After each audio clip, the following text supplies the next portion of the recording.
Hello everyone, please don't forget to like and subscribe. Please support our channel on Patreon. The link to our Patreon is on the description below. Today we have a part 2 of a Cheaters and Sims story. If you haven't seen part 1, please watch it before continuing. Without further ado, let's get into it. Update. Writing my story about how my life has been impacted has been a cathartic, therapeutic experience. Maybe one day, I can get to write an autobiography on how I made lemonade out of life lemon. I've tried to protect some personal information and not go into too much detail to protect my identity and my little ones, but maybe some of you already know. I don't know, maybe I will get a libel lawsuit from my wayward wife. Who cares at this point? I don't know what my ex is capable of since she's being very unpredictable at this point. In my previous post, I explained how I met my wife, and pulled back the curtain to reveal what I deal with in my marriage. I thought I was in an amazing interracial relationship that ran its course, and became doomed due to my partner infidelity. I was able to catch part of the affair on tape due to a hidden camera I planted in my living room. The remaining physical romance action is completed in my bedroom, from a blind spot for my camera. I watched all this in real time and heartbroken, from a different state in the country, while I was away at work. It's still a shocker to me what I was watching, and I stood there in disbelief. My soon-to-be ex-wife introduced her affair partner as her business partner months prior, and he was also supposedly a married man. On that day of the affair, this man was in my house for a total of 5 hours, 38 minutes and 48 seconds. Yes, I pathetically watched the whole thing in sadness and tears swelling in my eyes. Well, if I would confess, things didn't just swell, I literally cried. Look, I'm not saying this because I need sympathy or still crushed about this episode in my life.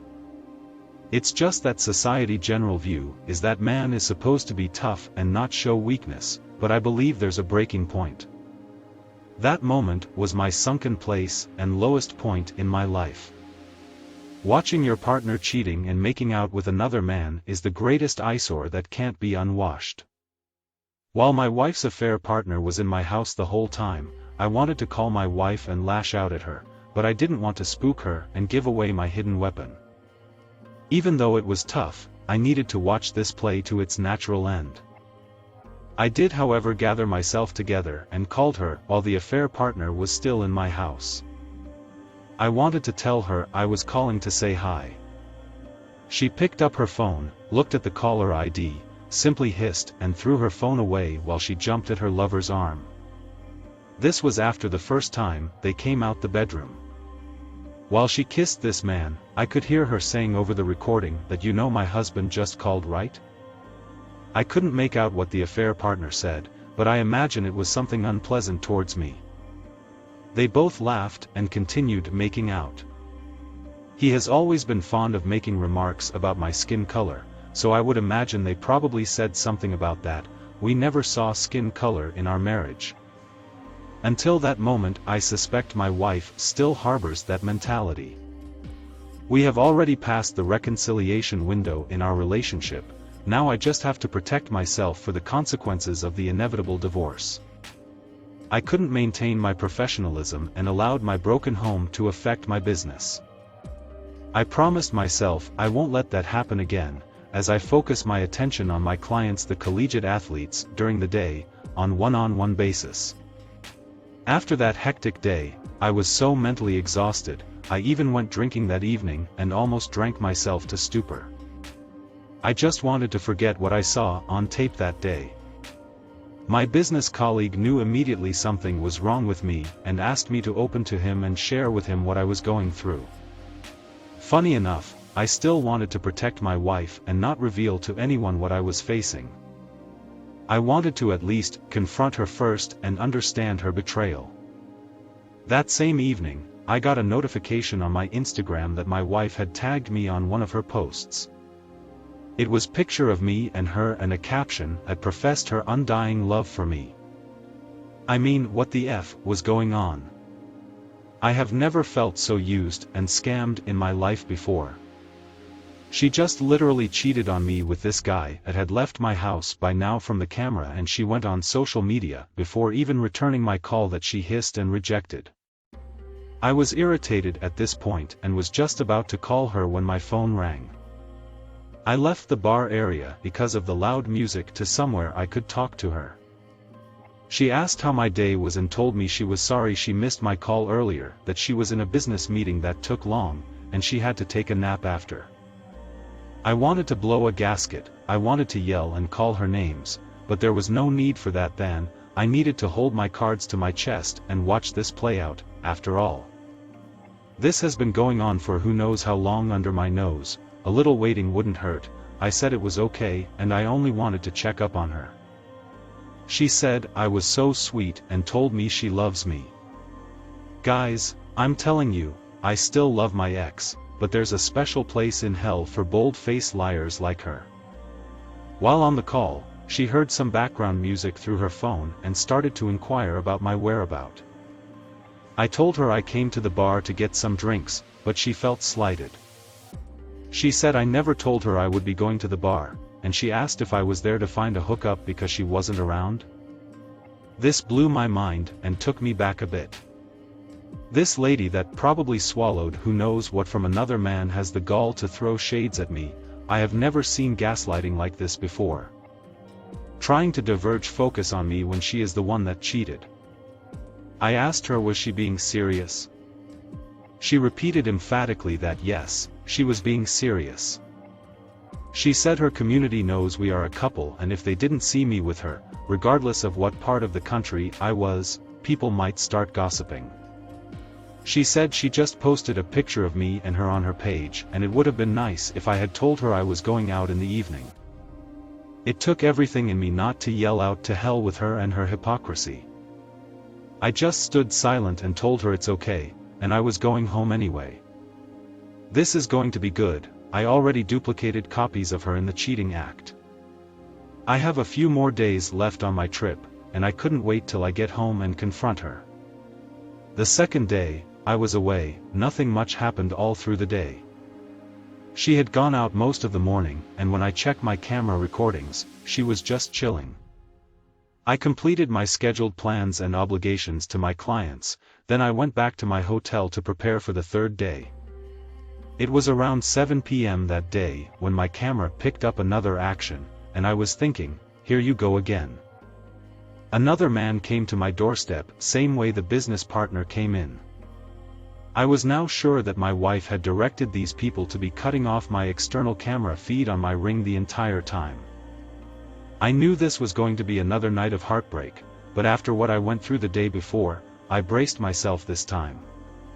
To my surprise, the meeting started out as cordial, no weird hugs or kissing like the previous guy. From the conversation between the two that I was able to faintly make out, due to the foreign language barrier, my wife was talking to this guy about private dance and choreography teaching lessons. This was supposed to be a paid gig, and it seemed some part of the payment had already been arranged by the guy when my wife asked for her the balance arrangement. I don't know how much the money was, but it seems she was working this guy for a good penny. She was bragging to him that she was very selective on who she brings to her house and dance with, but his money was premium, so she called him sugar daddy and they both laughed. They played some music and started to feel on each other. I was watching the whole thing, and even though they didn't kiss or anything, but with my wife half naked, thrusting her hips on him, what should I make of it? This guy took full advantage as well, groping and filling her behind. She would only smile and change her dancing posture position when things get too hot and steamy, but she allowed all the touching and squeezing. They were basically dry humping each other and not fooling me that this is considered a dance. When they finished, this guy laid on my couch and my wife rested on top of him, laying on his chest, as they watched YouTube on my television installed app. He eventually left with my wife making arrangement to meet him again. The whole time I thought my wife was really making legitimate money, but it turns out she was getting paid by guys also using her. How many more sugar daddies does she have, and what percentage of her money were legit versus guys paying her? I started to see a lot of things from a different perspective and even got lost in my own thought. Was she using me too, as a sugar daddy as well? My world just came crashing down because even though she didn't go all the way with the new guy, I don't know the extent of how rotten this girl has become. I painfully waited the next day to finish my program and I booked the evening flight home, canceling my extra night stay I had previously planned for networking. I flew back to my city late that night, wrapping up my 3 days away trip. When I got back home, I stopped by my parents' place to pick up my first child who had been staying with my parents as they had requested that they wanted to spend time with her. I didn't tell them anything I was dealing with and simply told them I wanted to take my child home. At this juncture, I need to reveal my divorce was made public not too long ago when it got leaked first. But the events I am recalling were the foundation of our eventual breakup that happened months prior. I was hot when I got home, I wanted to explode at her but remained calm. I took my child upstairs to get her away from the confrontation, then I told my wife I needed to talk to her. I was ready to start unleashing on her when she asked me why I was in an unhappy mood. I told her we need to talk, and this won't be an easy conversation. She seemed shell-shocked and told me in that case, I need to be careful what I say because she needs to tell me something first. I said okay, you can go first. I wanted to hear what she has to say, but I wasn't ready for any mind games. I was already thinking on my flight home, not knowing how long this corrupt woman has been cheating on me. I was questioning the paternity of my daughter. This is the toughest decision any father can arrive at, and I can't put that in words how that conclusion broke my soul. No, I don't mean broke my heart, I meant broke my core existential soul. I was still thinking about what she possibly wanted to tell me and how to break the news to her that I caught everything that happened while I was away. Guess what? She chose this moment to break the news to me that she was pregnant.